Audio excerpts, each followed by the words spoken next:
Hello everyone, today we'll talk about how to fix or how to solve the problem of keeps freezing on the application of Calm app. You will go to settings. In this page you will go to apps, default apps, app settings.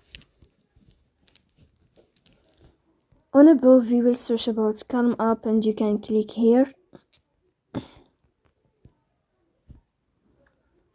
Then this page of app info, you will click on first stop and you can click OK. Here you will enter to the window of storage. Then you will click on clear cache. But pay attention, don't click clear data because that can delete your account. Here you will go to Play Store. You will search about the application of Calm. Then you can uninstall your app and you can install it again. So please don't forget to support us by